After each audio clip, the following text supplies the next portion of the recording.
சிறகடிக்க ஆசை எபிசோடு இன்னைக்கு நைட்டு என்ன நடக்குங்கிறத இப்போ நம்ம பார்த்துடலாமா? முத்துவும் மீனாவும் ஆவி பிடிக்க சுடுதண்ணி வைக்கிறக்காக கிச்சனுக்கு போகிறாங்க. அது மட்டும் இல்லாமல் விஜயா டீ போட்டு எடுத்துகிட்டு வர சொல்லியிருக்கிறான் மீனா கிட்ட. சரி, மீனா சுடுதண்ணி வைக்கும்போது சுதி வந்து கேட்குறான், அக்கா என்னக்கா பண்ணுறீங்க அப்படிங்கும்போது மீனா சொல்கிறான், நாங்கள் ஆவி பிடிக்க போகிறோம், நீயும் வாடி ஆவி பிடிச்சிக்கலாம் அப்படின்னு சொல்லும்போது, எனக்கு ஆவி பிடிக்கிற பழக்கமெல்லாம் இல்லைக்கா, எனக்கு சளி பிடிச்சதுன்னா டேப்லெட் போட்டுக்குவோங்க்கா அப்படின்னு சொல்லிடுறான். அது மட்டும் இல்லாமல், அக்கா நீங்கள் சீக்கிரம் விஜயா ஆண்டிக்கு டீ வச்சு கொடுத்துருங்க, இல்லைன்னா உங்களை திட்டுவாங்க, இதே ரோகிணினா திட்டமாட்டாங்கக்கா. அது மட்டும் இல்லை, இப்போ எல்லாம் கல்யாணம் பண்ணவே பயந்துக்கிறாங்க, ஏன்னா மாமியார் தொல்லை வேறு அதிகமாக இருக்குது, எங்கிட்ட வளவலன்னு பேசாமல் உங்கள் மாமியாருக்கு சீக்கிரம் டீ வச்சு கொடுங்க அப்படின்னு சொல்லிட்டு கிளம்பி போயிடுவான். மனோஜ் ரோஹிணி ரூமில் இருக்கும்போது சந்தோஷி சார் ஃபோன் பண்ணுவார்.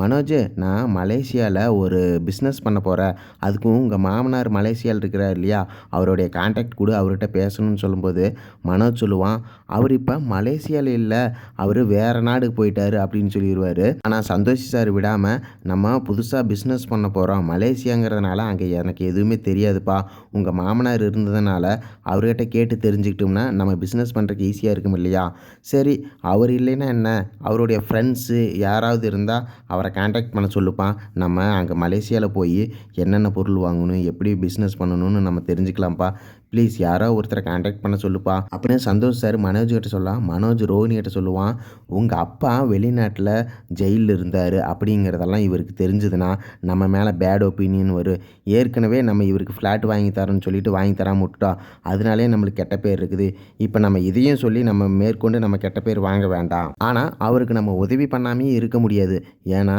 நம்ம அவருக்கு உதவி பண்ணுனா அவர் நம்மளுக்கே உதவி பண்ணுவார், சரி ரோகிணி உங்கள் மலேசியா அங்கிள் தான் அங்கே இருக்கிறாரு, அவருடைய நம்பர் கூட சந்தோஷி சார்கிட்ட கொடுத்து பேச சொல்லலாம், அவர் பிஸ்னஸ் டெவலப் ஆச்சுன்னா நமக்கும் அப்பப்போ பொருள் கொடுப்பாரு, நம்ம பிஸ்னஸையும் டெவலப் பண்ணிக்கலாம் ரோகிணி அப்படின்னு சொல்லும்போது ரோஹிணி யோசிப்பான், ஐயோ நம்ம அப்பா வேற மலேசியாவிலே இல்லையே, நம்ம பொய் சொல்லியிருக்கிறோம், அது மட்டும் இல்லாமல் இந்த மலேசியா அங்கிள்னு சொல்லி ஒருத்தரை நடிக்க வச்சுருக்கிறோம், அதுவும் இவனுக்கு தெரிஞ்சதுன்னா நான் மனோஜ்கிட்ட நடிக்கிற விஷயம் இவனுக்கு தெரிஞ்சிடும், அப்போ நம்மளை வெறுத்துருவான், சரி சரி நான் கேட்டு சொல்கிறேன் அப்படின்னு சொல்லி மனோஜை சமாளிச்சிடுவா ரோஹிணி. முத்துவும் மீனாவும் ஹாலில் உட்காந்து ஆய்வு பிடிச்சிட்டு இருப்பாங்க.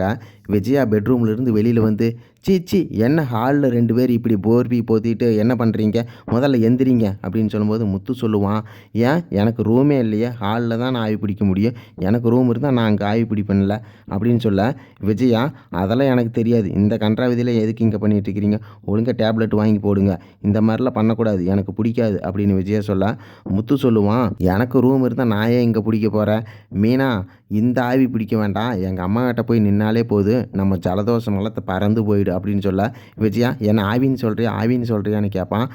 ஆவின்னா அம்மா நல்ல ஆவிதாம்மா, ஒன்று கெட்ட ஆவின்னு சொல்லலை, கெட்ட ஆவின்னு சொன்னால் தான் நீ கோவப்படணும் அப்படின்னு சொல்ல விஜயா கோவிச்சிட்டு போயிடுவான்.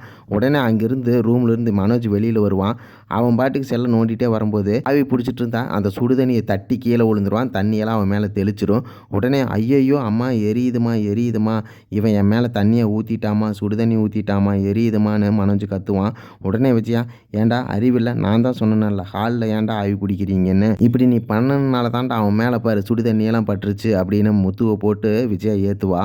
அப்போ முத்து சொல்லுவான், அம்மா அது திறந்து வச்சு 1/2 மணி நேரம் ஆகுது, அது சுடு தண்ணி இல்லைம்மா, அவனே தட்டி விட்டு கீழே விழுந்துட்டான், ஏன்டா நீ கண்ணை எங்கடா முதுலை வச்சுக்கிட்டா வர, ஒழுங்கா கீழே பார்த்தல வரணும் அப்படின்னு சொல்ல, அதுக்கு மனோஜ் சொல்லுவான், உன்னோட ரூமில் போய் ஆவி பிடிக்க வேண்டியதாண்டா, இங்கே ஹாலில் ஏன்டா ஆவி பிடிக்கிற அப்படின்னு சொல்ல, முத்து சொல்கிறான், ஏன்டா உங்கள் 2 பேருக்கு ரூம் இருக்குது, எனக்கு இந்த ஹாலில் தான்டா எல்லாமே, சாப்பிட்றது ஹாலில் தான், படுத்துக்கிறது ஹாலில் தான், எனக்கு ரூமே இல்லைடா அப்படின்னு சொல்ல, விஜயா சொல்லுவான், ஓ நீ தான் கனவு கண்டுருக்கிறீல்ல, மாடியில் போய் வீடு கட்டிக்கடா அப்படின்னு விஜயா முத்துவை கேவலப்படுத்தி விட்டுருவா. ரவியும் ஸ்துதியும் ஹோட்டலில் வேலை செஞ்சுட்டு இருப்பாங்க. ஸ்துதி எல்லாருக்கும் சப்ளை பண்ணிட்டு இருப்பான். அங்கே ஒருத்தர், எனக்கு இன்னும் ஆர்டர் பண்ணது வரவே இல்லைங்க, 10 நிமிஷம் ஆச்சுங்க, எவ்வளோ நேரங்க ஆகும் அப்படின்னு சத்தம் போடுவான். உடனே ஸ்துதி போய் ரவியை, ஏன்டா அவர் தான் கேட்டுட்ருக்காருல, சீக்கிரமாக செஞ்சு விட்றா அப்படின்னு சொல்லும்போது ரவி சொல்லுவான், நானும் சேர்ந்தா வேக முடியும், அது பொறுமையாக தான் வேகும், அது மட்டும் இல்லாமல் அவசரமாக கொண்டு போய் கொடுத்தோம்னா அது நல்லா இருக்காது, அப்புறம் கஸ்டமர் அப்படியே பறந்து போயிடுவாங்க, பொறுமையாக கொடுத்தாலும் நல்ல உணவை தான் கொடுக்கணும் அப்படின்னு ரவி சொல்ல, சூப்பாவது ரெடியாக இருக்கா அப்படின்னு ஸ்துதி கேட்க, ரவி சூப் ரெடியாக இருக்கு, நீ அதை எடுத்துகிட்டு போ அப்படின்னு சொல்லுவா ரவி. அதுக்கு ஸ்துதி சொல்லுவா, ஏன்டா சூப் ரெடி ஆயிடுச்சுன்னு சொல்ல வேண்டியதான்டா, எதுக்குடா என்கிட்ட சொல்லாமல் இருக்கிற அப்படிங்க. ரவி வந்து நான் சமைச்சு வைக்கிறது தான் என் வேலை, இதெல்லாம் பார்க்குறது உன்னோட வேலை அப்படின்னு சொல்லிடுவா. ஸ்துதி வந்து நான் ஆர்டர் எடுக்கிறது தான் என் வேலை, சப்ளை பண்ணுறதெல்லாம் என் வேலை கிடையாது அப்படின்னு ஸ்துதி சொல்லிட்டு, சரி நம்மளே எல்லா வேலையும் செய்யலாம் அப்படின்ட்டு சூப்பு கொண்டு போய் கொடுப்பான். அப்போ ஸ்பூனை மறந்துடுவான். அதுக்கு அவன் சொல்லுவான், மேடம் இங்கே வாங்க, இந்த சூப்பை குடிங்கள அப்படின்னு சொல்ல ஸ்துதி, சார் நான் ஏன் சார் குடிக்கணும், நீங்கள் குடிங்க முதல்ல அப்படின்னு சொல்ல, ஏன் சார் மாற்றி கொண்டு வந்துட்டேனா அப்படின்னு கேட்க, இல்லை நீங்கள் குடிங்க அப்படின்னு சொல்ல ஸ்துதி சரி ஸ்பூன் எடுக்கலான்னு தேடுவான். ஆனால் ஸ்பூன் இருக்காது.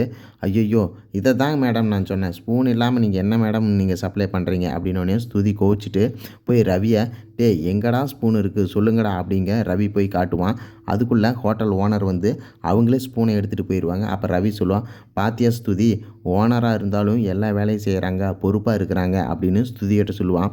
ஏண்டா நீ வந்து சமைக்கவும் தெரிய மாட்டேங்குது, நீ இருக்கிறதுலே ஒஸ்ட்டு செஃப்டா அப்படின்னு ஸ்துதி சொல்ல, ரவி சொல்லுவான், ஏன் என்ன தான் பெஸ்ட்டு செஃப்னு சொன்னேன். அதுக்கு ஸ்துதி சொல்கிறான், முதல்ல பெஸ்ட்டு செஃப்டா, இப்போல்லாம் நீ கிடையாதுடா, சரிடா எனக்கு தலைவலிக்குது ஒரு சூப்பு போட்டு கொடுறா ரவி. ஸ்துதி சொல்ல, நீ ஹோட்டலுக்கு வேலைக்கு வந்திருக்க, நீ ஒன்றும் ஓனர் கிடையாது, வேணும்னா பில் போட்டுட்டு வா உனக்கு சூப்பு போட்டு தரேன்னு ரவி சொல்லிவிடுவான்.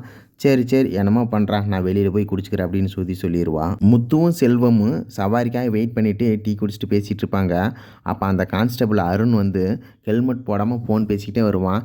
டாக்டர் அம்மாவுக்கு மெடிசன் வாங்கிட்டு வரேன் அப்படின்ட்டு ஒரு அர்ஜென்ட் வேலையாக மெடிக்கலுக்கு போயிட்டுருப்பான்.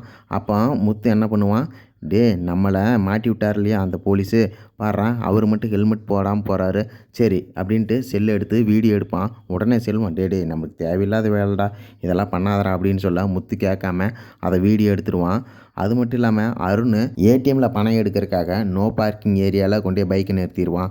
ஓ ஏற்கனவே நீ ஹெல்மெட் போட்டு வராதே தப்பு, நீ நோ பார்க்கிங் வேலை நிறுத்திருக்கிறியா அப்படின்னு முத்து அதையும் ஃபோட்டோ எடுத்து வச்சுக்குவான். போலீஸ் அருண் அவசரத்தில் பணம் எடுக்கிறதுக்காக ஏடிஎம்முக்கு போவார். அப்போ நோ பார்க்கிங் ஏரியாவை கவனிக்க மாட்டார், அங்கே கொண்டு போய் வண்டி நிறுத்திடுவார். இதை முத்து பார்த்துருவான், எவிடன்ஸ் ரெண்டுடா இது, நீ ஹெல்மெட் போட்டு வராது ஒன்று, இப்போ நோ பார்க்கிங்கில் நிறுத்திருக்கியா அப்படின்னு சொல்லி அதையும் ஃபோட்டோ எடுத்துக்குவான்.